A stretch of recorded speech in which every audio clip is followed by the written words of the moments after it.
Over the course of her 16-year career, Rihanna certainly hasn't had any trouble making hits. Named by Spotify and Apple Music as the most streamed female artist of all time, Reese also earned herself 31 top 10 singles on the Billboard Hot 100.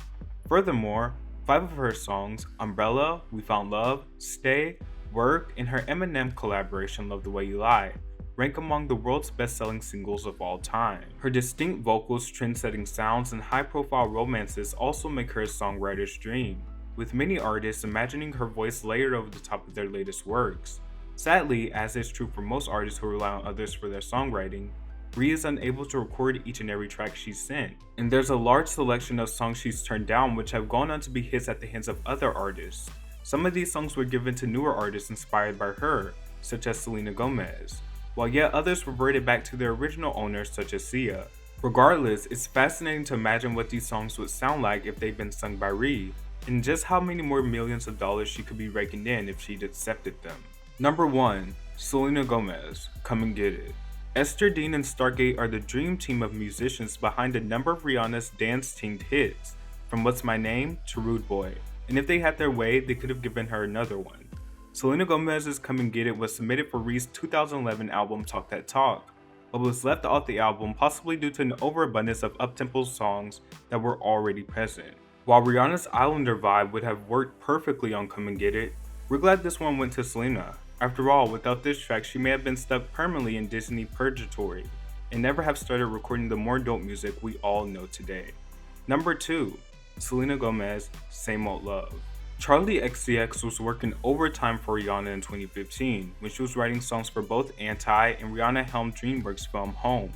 While none of their collaborations ended up on either project, although Charli did land one of her songs Red Balloon the spot on the Home soundtrack, Rihanna did record at least one Charli co-write Same Old Love. Rhea first teased the song in June of 2014 on Twitter, over a year before the public even knew the song existed. It wasn't until Selena released her version as a single in September 2015 that fans put the pieces together and deduced that Rihanna had recorded her own version of the song. A theory confirmed in 2018 when a snippet of her version leaked online. While Rhea would have done a good job on the track, we understand why she scrapped her version. The song's catchy hook and poppy vibe would have sounded completely out of place on 2016's Anti. Number 3. Miley Cyrus, We Cant Stop. Selena isn't the only ex-Disney star to swoop in on one of Rihanna's rejects. Production duo Rocksteady had originally written their song We Can't Stop with Rihanna in mind, but they decided against offering it to her after hearing her change in musical direction that began with Diamonds. Feeling that this could be somebody's first single, the group instead offered the song to record producer Mike Will Made It, who passed it on to Cyrus. While Miley's version of the song is a certified bop and exactly what she needed to release at the point of her career, we can't imagine the song fitting into Rihanna's more introspective, unapologetic album. Number 4. The Chainsmokers, Don't Let Me Down featuring Daya. The final version of the song ended up featuring the 17-year-old singer Daya, but before they called her, the group had already reached out to Rihanna for some vocals. Her rejection of the song clearly left the duo feeling a little bitter. The group's Alex Paul took the chance to throw some shade when he said that he was happy to have Daya on the song because young unknown artists have this hunger. They're willing to work really hard. We get the feeling Rihanna's already working on a real hit. Number 5. Usher, DJ Got Us Falling in Love featuring Pitbull. Despite multiple collaborations with his offsiders such as Dr. Luke and Circuit, Rihanna has never actually worked with pop music's GOAT producer Max Martin. Surprisingly, she turned down the chance back in 2010 when Martin sent DJ Got Us Falling in Love in her direction as one of the over 200 songs which didn't make the cut for Loud. With some help from Pitbull, the song would later go on to become one of Usher's most successful singles, hitting the top 10 in over 15 countries and going on to sell millions of copies. Although the song would have worked great in Rihanna's hands, we see why she rejected it. It serves essentially the same purpose as Only Girl in the World, which was the first song recorded for Loud and which was always intended to be the first single. Number 6. Drake, Find Your Love. Rihanna and Drake have had major success with the majority of their collaborations, from What's My Name to Take Care to Work. But long before any of these tracks were released, a relatively unknown Drake was already pitching some of his first hits to Rihanna. Find Your Love, the second single from Drake's debut album, was originally pitched to Rihanna due to Drake's belief that the song was extremely vulnerable. It's actually a huge risk, he would later state. It almost feels like the song should be performed by a woman. I'm just hoping that men really hear the song and they're honest with themselves. I know a lot of men who feel that way. Ultimately, the risk paid off for Drake, who had a hit with the song, and whose vulnerability and sensitivity would later go on to become a point of distinction and mockery in later years. Number 7. Rita Ora RFP. Rita Ora has been compared to Rihanna again and again over the course of her career, and it's not hard to see why. From the Roc Nation approved R&B to Calvin Harris produced pop, it would be easy to think of Ora as Europe's own answer to the Bahan Beauty. It's a comparison made even stronger by the fact that Rita's breakthrough single RFP was initially written for Rihanna. RFP was another Drake pen track that originally appeared on the Gift Without a Curse mixtape with the name I'm Ready For You. Number 8. Justin Bieber, Love Yourself. Love Yourself was a hit for Justin Bieber in 2015, but the track had a long journey to the number 1 spot on the Billboard Hot 100. It was originally written by Ed Sheeran for his album Divide, and back then it had a very different R-rated chorus. If you like the way you look that much, maybe you should go and f yourself. Realizing that he didn't have the swag to pull off such a line, Sheeran initially considered pitching the song to Reed. Rihanna could get away with saying you should go and f yourself in my mind anyway, he would later state. Ed never got around to sending the song Rihanna's way, but when talking to Bieber near the end of his recording for Purpose, he realized that Justin would be able to pull it off with a more G-rated version.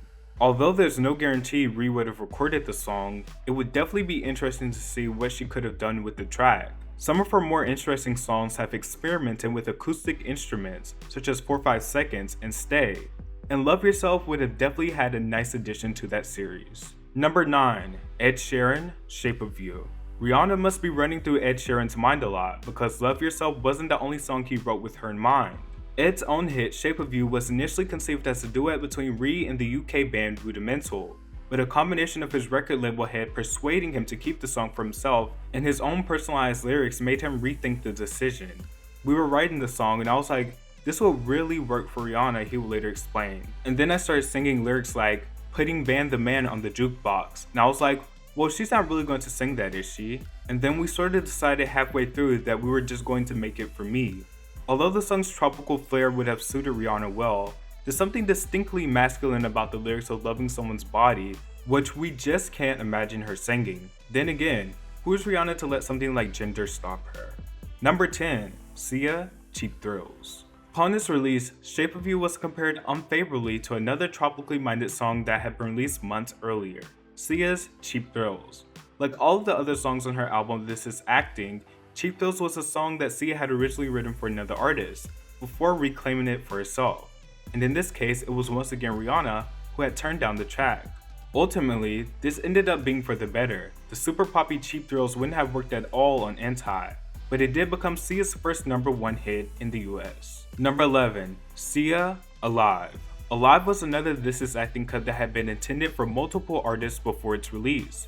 Sia co-wrote the song with Adele, in Adele's perspective for her album 25, but the song was rejected from the album in the last minute. I said to Adele, do you mind if I pitch it to, let's say, Rihanna? Sia would later recount. She said, yeah, but you can take my vocal off of it because I don't want my vocal floating around out there on some demo. Sia ultimately recorded her own take on the song to pitch to Rihanna, where it was rejected for a second time.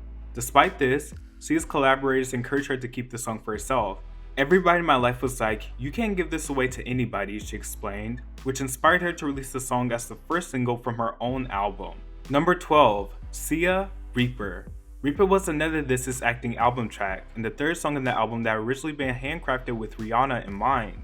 Reaper was written by Sia and her frequent collaborator, Jess Shaftkin, alongside Kanye West and his team of 88 Keys and Dom Solo for Anti. However, the track was scrapped when the album underwent a last-minute change in direction. Reaper was for the version of Anti pre-work, which also featured 4-5 Seconds, Bitch Better Have My Money, and American Oxygen, which existed back when Kanye was executive producing the album. After a falling out between him and Ree, she retooled the album without their collaborations, making it the hit record that we know today. As for our thoughts on the song, Sia summed them up pretty nicely herself. I don't care about the song. I know that in print that will look bad, but what I mean is I'm not emotionally attached to it. I thought it was a fun song. I think it's a good fun song, but I didn't anticipate it being on the record. Reaper is fun and catchy, but it seems like a throwaway track for Sia, and more like something we'd expect from Rihanna's 5th album than her 8th. Number 13. Pretty Hurts, Beyonce. Pretty Hurts is often regarded as the standout song from Beyonce's self-titled 2013 album, and even its lead songwriter Sia considers it her best song. As such, it makes some sense that the track was in demand by multiple musicians before B finally snagged it for herself. The track was originally written by Sia alongside producer Ammo on the same day as she recorded Titanium for David Guetta in 2011. And as with Titanium, first dibs on the song went to Katy Perry. Somehow Katy ended up missing the email that Pretty Hurts was attached to, and the track was instead passed on to Rihanna's team. Rihanna, who was at the time recording for Talk That Talk, showed interest in the song and placed it on hold, but after she failed to pay the track's fee for a whopping 8 months, Sia continued to shop it around once more. While Pretty Hurts remained in limbo, Beyonce heard it and labeled it as My Song. She would later go on to state, "I have to sing this song. I don't care how hard I have to fight for this song." Ultimately, she paid the fee to make the song hers and attained the song. It went on to be praised by critics for its message and music video. Number 14. Jordin Sparks, Battlefield. 2009 was the year of Ryan Tedder, with the English-born songwriter penning hits for Beyonce and Kelly Clarkson. And if things had played out differently, he may have just added Rihanna to that list. Battlefield, which was ultimately released by Jordin Sparks as the first single from the album of the same name, was initially written with the intention of pitching it to Christina Aguilera. After a demo was recorded, it was then considered as a duet for Rihanna and Chris Brown. But after the news of Brown's physical assault broke, these plans were scrapped. Instead, Sparks went on to nab the song and turned it into a moderate success, with the song hitting number 10 on the US charts. Number 15. Jessie J, Do It Like a Dude. Jessie J had success with writing Miley Cyrus's Party in the USA, and it didn't take long before she tried to replicate the hit when she wrote Do It Like a Dude for Rihanna. Jessie had Rihanna in mind at the time due to the prominence of Rude Boy on the radio, and she thought that the tongue-in-cheek and empowering nature of Dude would be perfect for Reed to embody. After her completion of the song, Jessie sent it to both Reed's management and her own record label Island Records, and while she received no response from the former, an enthusiastic review from the latter encouraged her to release the song as her first single. Number 16. Ariana Grande, Dangerous Woman. Dangerous Woman is a favorite among not only Ariana Grande fans, but also the pop star herself, who liked the track so much that she ended up scrapping her original lead single Focus in its favor and reworking her entire album to fit its theme. Despite this, writers Johan Carlson and Rosa Golan had a very different artist in mind when they penned the song. Initially, the song was written with the intention of sending it to Carrie Underwood, who passed, and following this, it was also sent to Alicia Keys. Rihanna was third on the list of artists who was sent the song, and it was only after she rejected that Miss Grande got it. While it would have been cool to hear what Rihanna would have done, we're honestly more interested to hear what Carrie Underwood could have done with the song. She's never headed in such an R&B direction before, and it could definitely be an interesting change of pace for the country singer. Number 17. Major Lazer and DJ Snake, Lean On, featuring Mo. Lean On was one of the biggest hits of 2015 and one of the largest in the streaming era. Despite only peaking at number 4 on the Billboard Hot 100, the song reached number 1 in 9 other countries and went on to become one of the most streamed songs of all time, as well as selling over 13 million copies worldwide. Surprisingly though, the track was offered to multiple artists who turned it down before it became the smash we know it as today. Major Lazer and Mo wrote the track together as a slow reggae song, pitching it to Nicki Minaj, who turned it down. Later they reworked the track into a more upbeat version with the help of DJ Snake and went on to pitch this version to Rihanna. I played her Lean On, Diplo would later recount. She was like, "I don't do house music. I facepalmed so hard on that one." Weirdly enough though, despite the song's tropical influences, we think the song ultimately went to the singer who needed it the most. Number 18. Pitbull, Timber, featuring Kesha. Although Pitbull was always intended to rap over the Timber beat, he had initially wanted Rihanna to sing the chorus, later made famous by Kesha. Due to Rihanna's focus on her Shakira duet, Can't Remember to Forget You, she was unable to find time to record vocals for the song. However, Kesha's southern roots and party girl image were perfect for the chorus of Timber, which gave her a greatly needed spotlight moment in her career at a perfect time.